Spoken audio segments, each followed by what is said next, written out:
में गिर पड़ा और कहता है, महाराज मैं अवगुणों का भंडार हूँ, किंतु मेरे पास सबसे बड़ा गुण यह है कि यत् फलं नास्ति तपसा न योगेन समाधिना तत्फलं लभते सम्यक् कलोकेशो कीर्तनात्। कलियुग सम आन युग नहीं, जो नर कर विश्वास, गाय राम गुण गण में वैभव तरहि विनय प्रयास। जब नारद जी ने भक्ति महारानी को इस प्रकार समझाया कि देवी, जो फल अन्य युगों में योग तपस्या समाधि से प्राप्त होता है, वही फल इस कलयुग में भगवान नाम संकीर्तन से प्राप्त होता है।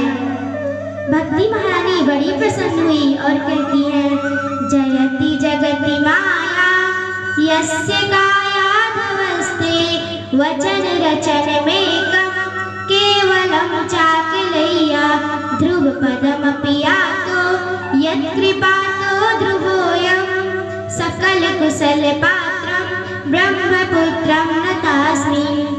हे नारद जी महाराज, आपकी जय हो, जय हो। आपके एक वचन पर विश्वास करते कयाधुनंदन भक्ति के परम आचार्य बन गए। ध्रुव जी महाराज 5 वर्ष की अवस्था में भगवान को प्राप्त कर लिए।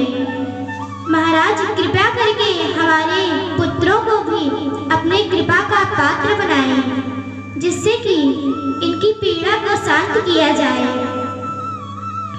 तब परीक्षित जी कहते हैं,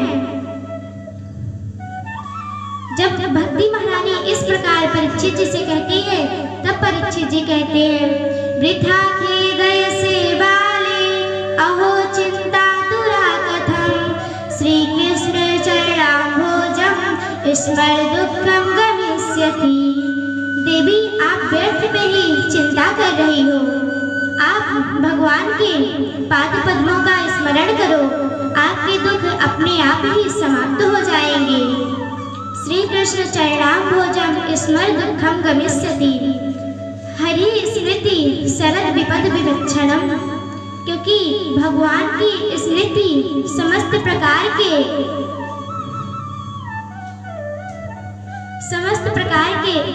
दुखों विपत्तियों से मुक्ति दिलाने वाली है।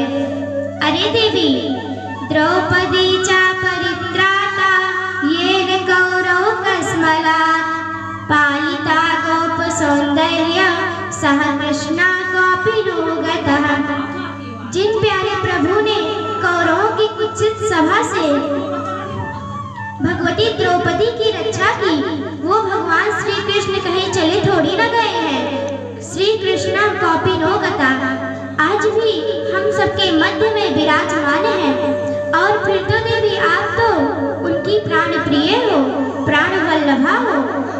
देवी दुखी मत करो चित्त को, तुम हरि प्रिय सदा की हो। होता है धन्य वही जिस पर भी तेरी दृष्टि कृपा की हो। आप जहाँ बुलाओ भगवान वहाँ खींचे हुए चले आते हैं, चाहे वो कितने भी पतित का घर क्यों ना हो। देवी, मैं तुम्हें वचन देता हूँ कि मैं तुम्हारी घर घर प्रतिष्ठा करूँगा। यदि मैंने ऐसा नहीं किया तो मैं श्री हरि का सच्चा दास नहीं। घर घर तेरी करूँ प्रतिष्ठा, रहे तुम्हें कुछ त्रास नहीं। जो न करूँ मैं ऐसा तो श्री हरि का सच्चा दास नहीं। नारद जी ने भक्ति महारानी को इस प्रकार समझाया और ज्ञान वैराग्य के पास में जाकर वेद वेदांत का पाठ करने लगे। वेद वेदांत घोषश्च गीता पाठ विबोधितम्। जब तक पाठ चलता तब तक ज्ञान और वैराग्य की मूर्छा दूर रहती, और जैसे ही पाठ विश्राम होता पुनः मूर्छित होकर गिर जाते।